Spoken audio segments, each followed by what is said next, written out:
¿Cómo leer la esperanza? Una interpretación del proceso electoral del 1 de julio y lo que nos espera en el futuro. Primera parte, el proceso electoral y un primer intento de análisis.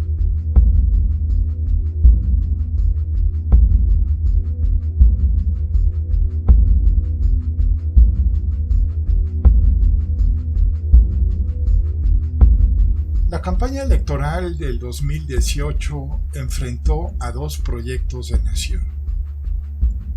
El primero, defendido por José Antonio Meade y Ricardo Anaya, representaba matices de una errada continuidad neoliberal. Meade, con ese raciocinio frío propio de los que se abstraen de la realidad en el mundo financiero, se olvidó que con cifras no se puede conquistar a la gente. Su poco carisma, su imposición como candidato por el Estado profundo y su falta de identidad con el partido que supuestamente lo postulaba no le ayudó en ningún momento. La campaña de José Antonio Meade nunca despegó y se quedó empantanada en la bidimensionalidad de los estados financieros. Ricardo Anaya, probablemente el mejor orador de entre los tres candidatos, por el otro lado demostró fehacientemente que las leyes matemáticas no son válidas en la política. Hacer una campaña negativa en dos direcciones, atacando por un lado al candidato priista y por el otro a López Obrador, no le aportó nada positivo.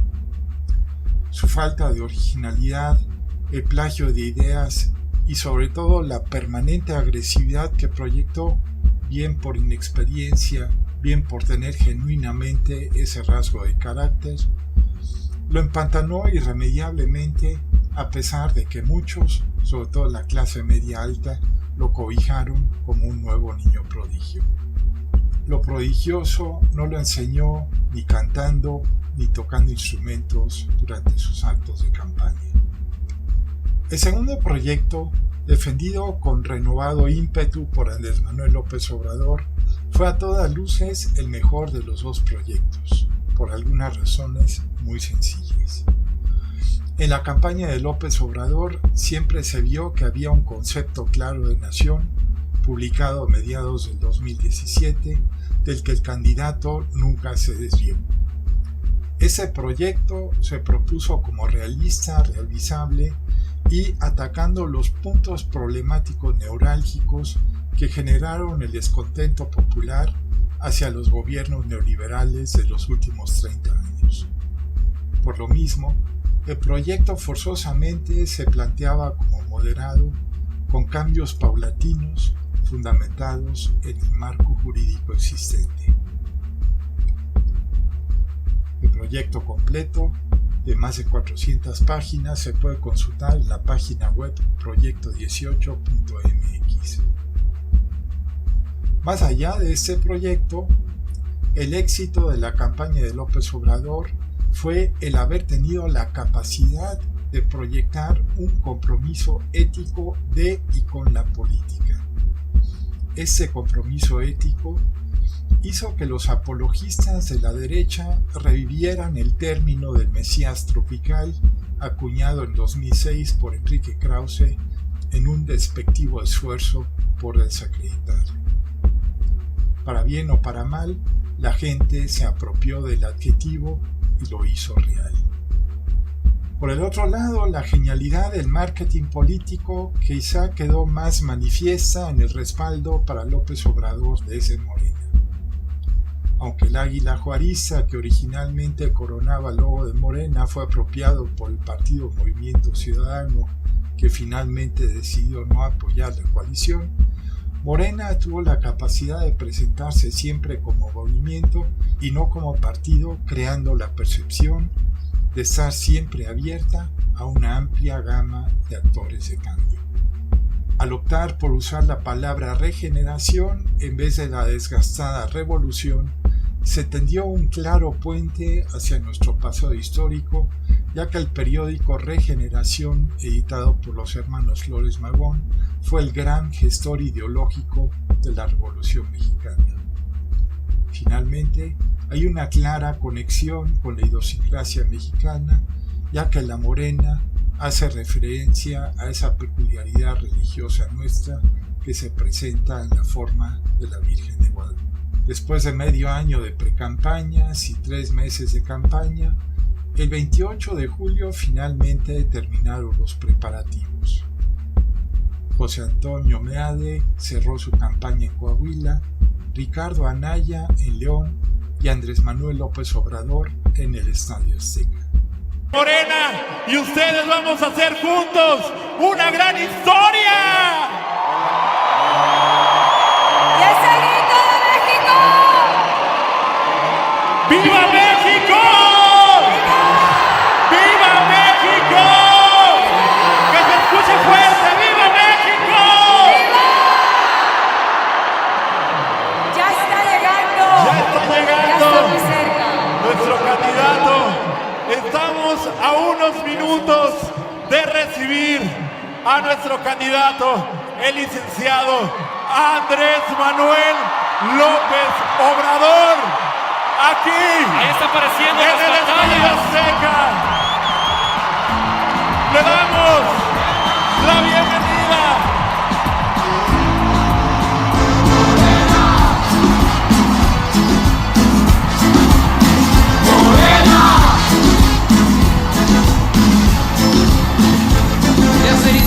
Llegó el momento del mal gobierno, llegó el final, llegó el momento del movimiento de regeneración nacional.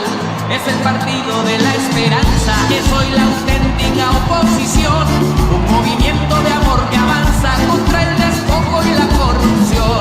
Acabaremos con la desgracia de nuestro pueblo y de la nación, conquistaremos la democracia con invencible organización.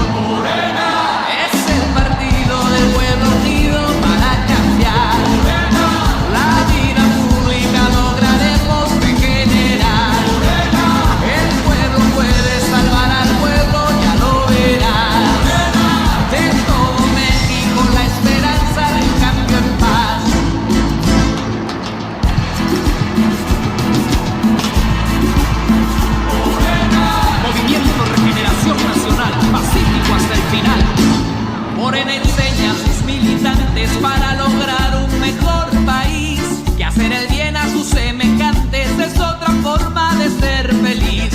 Unamos fuerzas en la faena contra la mafia neoliberal, para ganarles con el Morena cada batalla electoral. Acabaremos con la desgracia de nuestro pueblo y de la nación, conquistaremos la democracia con invencible organización. Morena es el partido del pueblo unido para cambiar. Morena, la vida pública lograremos regenerar. Morena, el pueblo puede salvar al pueblo, ya lo verás. Morena, de todo México la esperanza del cambio en paz.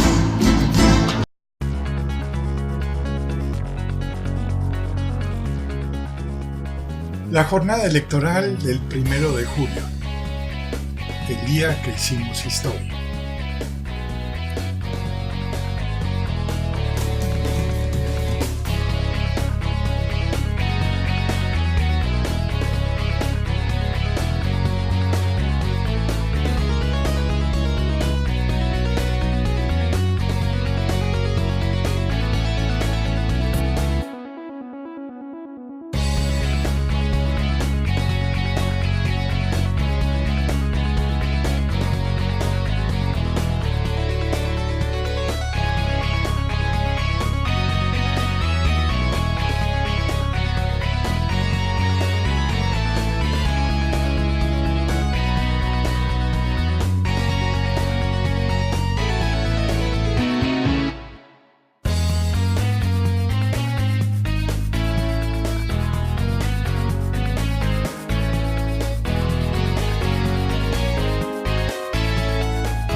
las 6 de la tarde se cierran las casillas y momentos después se publican las encuestas de salida correspondientes a las gubernaturas de los estados.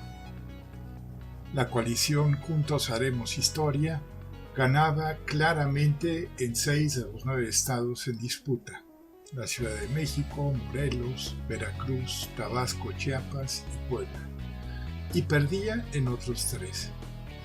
En Jalisco ganaba el Movimiento Ciudadano, en Guanajuato ganaba el PAN y en Yucatán ganaba el PRI. Salvo en el caso de Yucatán y Puebla, estos resultados se confirmaron más adelante. En Yucatán finalmente el PAN gana la gubernatura y en el caso de Puebla, bueno, eso lo veremos más adelante.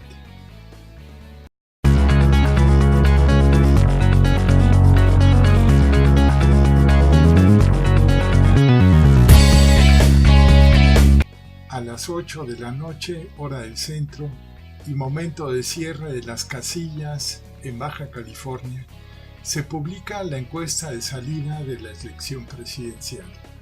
Minutos después, José Antonio Meade y Ricardo Anaya reconocen su derrota.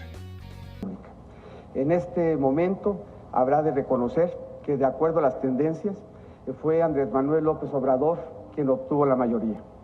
Él tendrá la responsabilidad de conducir el Poder Ejecutivo y, por el bien de México, le deseo el mayor de los éxitos. Porque soy un demócrata, digo hoy ante las y los mexicanos que la información de los resultados con la que cuento me indica que la tendencia favorece a Andrés Manuel López Obrador. A las 11 de la noche, el consejero presidente del Instituto Nacional Electoral, Lorenzo Córdoba, da a conocer el resultado del conteo rápido.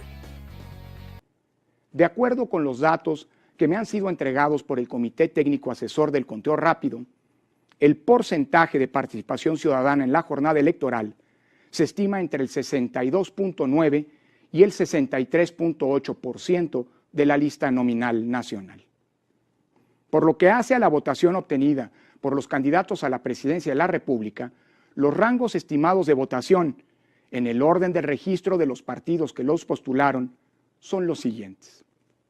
Ricardo Anaya Cortés, candidato de la coalición Por México al Frente, obtuvo una votación que se ubica entre el 22.1 y el 22.8%. José Antonio Meade Curibreña, candidato de la coalición Todos por México, obtuvo una votación que se ubica entre el 15.7 y el 16.3%. Andrés Manuel López Obrador, candidato de la coalición Juntos Haremos Historia, obtuvo una votación que se ubica entre el 53 y el 53.8%.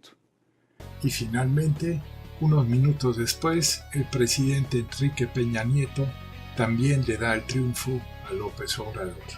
Con base en ese conteo, el candidato de la coalición Juntos Haremos Historia, Andrés Manuel López Obrador, obtuvo el mayor número de votos en la elección presidencial.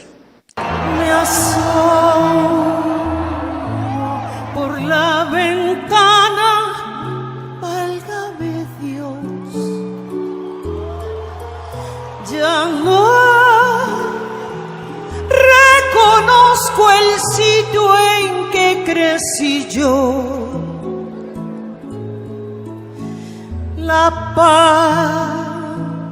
paloma que anidaba en mi corazón no canta por una grande preocupación. México ya no quiere más de lo mismo.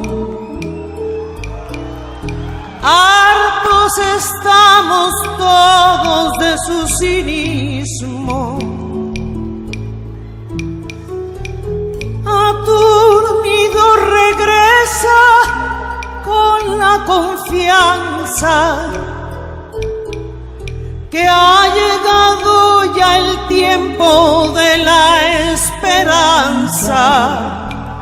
Hoy quisiera salir palomita al balcón y cantarle a mi patria querida con todo el corazón.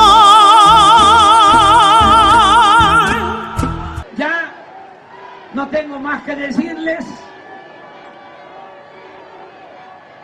solo así, abrazarles mucho, decirles que amor con amor se paga, que así como ustedes me quieren a mí, les quiero yo a ustedes, y un poquito más todavía,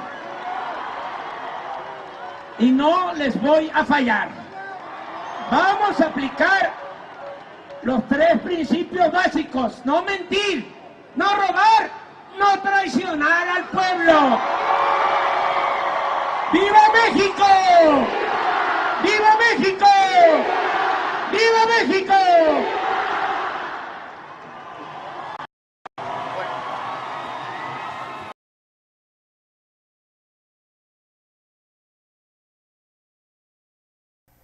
El tsunami electoral. Conforme se iban conociendo más datos, el mapa electoral del país se tiñó de ese púrpura cafezoso extraño que escogió Morena para su insignia y borró del mapa a todos los partidos políticos tradicionales. Se comenzó a hablar de un tsunami electoral. De acuerdo a los datos que tenemos hasta el momento, Morena tendrá la presidencia, las mayorías necesarias en el Senado y la Cámara de Diputados para modificar leyes secundarias y los congresos locales necesarios para hacer cambios constitucionales. Morena y la coalición Juntos Haremos Historia también gobernará en la mayoría de los ayuntamientos del país y con ello habrá ganado la mayoría de los más de 18,000 puestos electorales que estuvieron en disputa el 1 de julio. Los negritos en el arroz.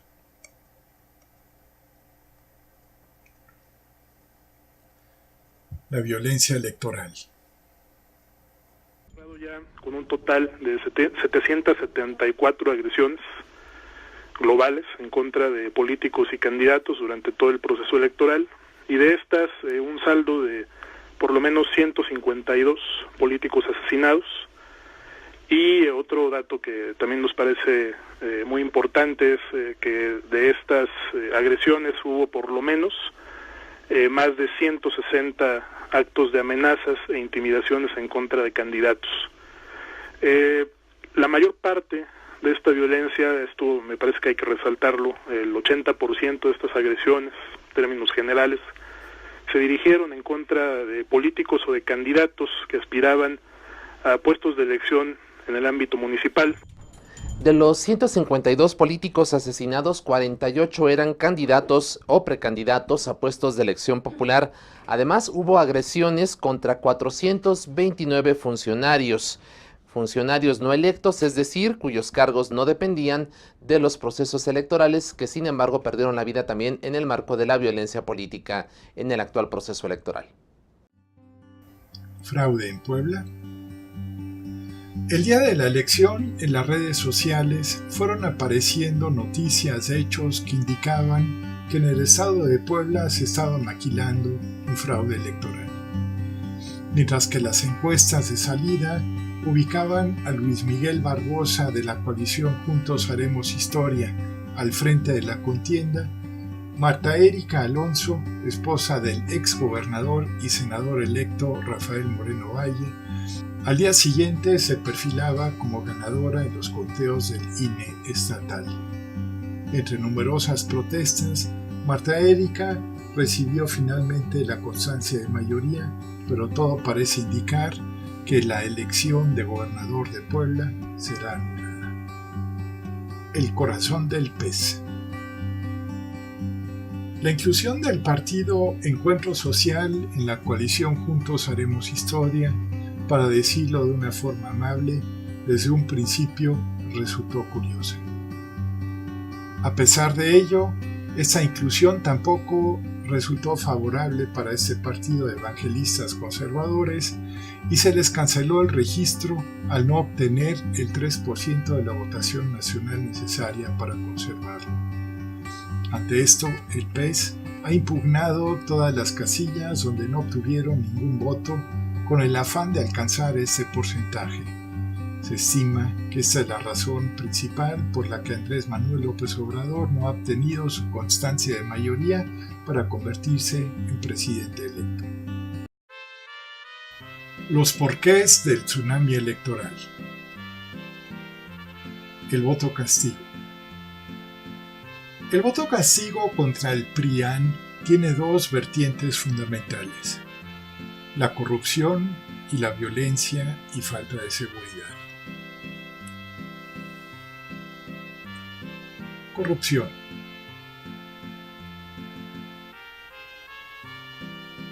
Los ciudadanos votaron por Morena como una forma de castigar al PRI y al PAN por los escándalos de corrupción de los exgobernadores emanados del PRI, Javier y César Duarte de Veracruz y Chihuahua respectivamente, y Roberto Borge y Tomás Yarrington de Quintana Roo. En el caso del PAN, están los exgobernadores Luis Armando Reynoso Fermat de Aguascalientes y Guillermo Padres de Sonora. La violencia y falta de seguridad. La guerra contra el narco, oficialmente iniciada por el panista Felipe Calderón, ha cobrado decenas de miles de víctimas en los últimos 2 sexenios. Los asesinatos no aclarados de los 43 estudiantes normalistas de Ayotzinapa, la constante aparición de fosas clandestinas y la falta de seguridad aunada a una percepción generalizada de impunidad de todo tipo de criminales fue una motivación relevante para el voto de castigo. Uno de los primeros memes que me llegó después del triunfo de Andrés Manuel López Obrador es el de unos ratones migrando de casa. Es sospechosismo la mexicana. Cito al tuitero Jan Herzog, cuyo hilo me fue enviado por una votante de Anaya. Cuando Meade fue el primero antes que nadie a respaldar a AMLO, me cayó el 20. Por eso nos dividieron entre los AMLovers y los AMLO-haters. Hasta yo caí en el juego. Esto lo tenían armado décadas atrás. Es una gran obra teatral maestra. Armaron la sustitución del nuevo PRI con Morena. Porque la esperanza es lo que vendieron y todo la compraron. Porque ¿en quién podrías confiar el poder del PRI si no era otro priista? Y esto, mi querido Jan, así se llama el tuitero por si no lo recordaban, es otra de las grandes esperanzas de los que defienden el proyecto desbancado. La derecha no conoce la historia social de México y está convencida de que la cuarta transformación de la República simplemente va a ser cambiarle otra vez el nombre de partido, cosa que por cierto están considerando seriamente en la disputa del agonizante PRI. Otro gran triunfo de la izquierda latinoamericana. Cito unos fragmentos del artículo AMLO Escuarista que escribí unos meses antes de las elecciones.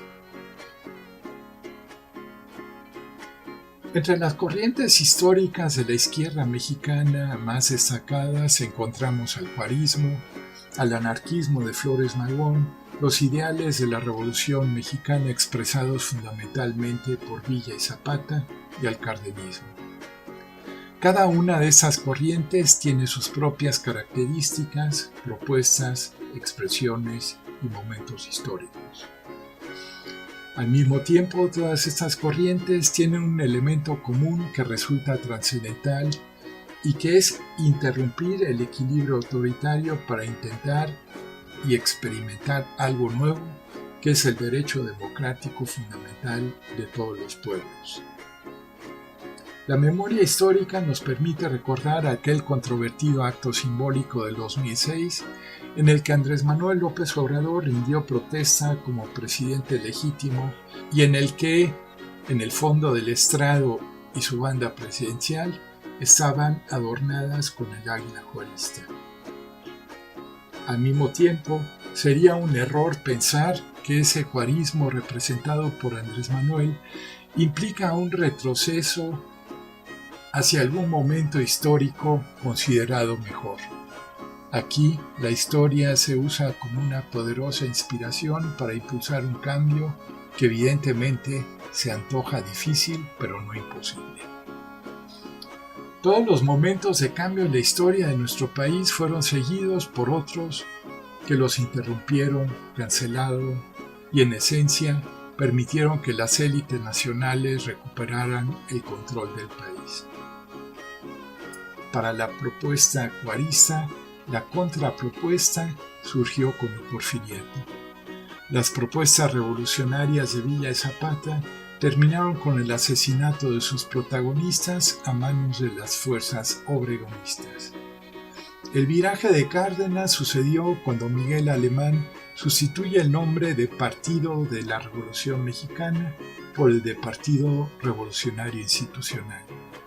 Un nombre profundamente contradictorio en sí mismo que cancela el ideario revolucionario para ser apropiado por la rigidez institucional de los gobiernos posteriores. Si para el juarismo el enemigo que impedía la evolución del país era la Iglesia, para Villa y Zapata lo eran los latifundistas y para Cárdenas las empresas extranjeras. Para López Obrador los enemigos son lo que él repetidamente ha llamado la mafia o élite en el poder. Claro que Morena es un partido de izquierda, y claro que es un triunfo de la izquierda latinoamericana, pero claro también que México, simplemente por su circunstancia geográfica que la coloca al lado del gran imperio, forzosamente tiene que tener una especificidad de la izquierda diferente. La izquierda mexicana es muy mexicana porque la historia nos ha enseñado que si queremos jugar el juego social hay que empezar jugando con canicas, de a poquito, para no agotar el gallinero, el de afuera y el de adentro. El fin de una era. Tenemos que entender qué es lo que estamos enfrentando. Todos sabemos que estamos enfrentando uno de los monstruos más grandes de la historia. El neoliberalismo es la forma más feroz, más acabada y más brutal del capitalismo financiero. Eso es lo que estamos enfrentando. Llevamos desde 1982 siendo gobernados de manera ininterrumpida por gobiernos neoliberales del PRI y del Partido Acción Nacional. Y el impacto negativo sobre el pueblo mexicano de este modelo económico es inocultable. Lo que nos han traído es bajo crecimiento económico, enriquecimiento de unos cuantos, empobrecimiento de las mayorías, desempleo, pérdida de soberanía, pérdida de derechos, ecocidio, crecimiento de la corrupción, crecimiento de la delincuencia. Nos han tratado muy mal, nos han humillado mucho. Y yo quiero decirles una cosa, el pueblo de México ha sufrido a lo largo de su historia varios procesos de este tipo. Nos suelen tratar mal, pero quiero decirles algo, el pueblo de México merece mucho pinche respeto.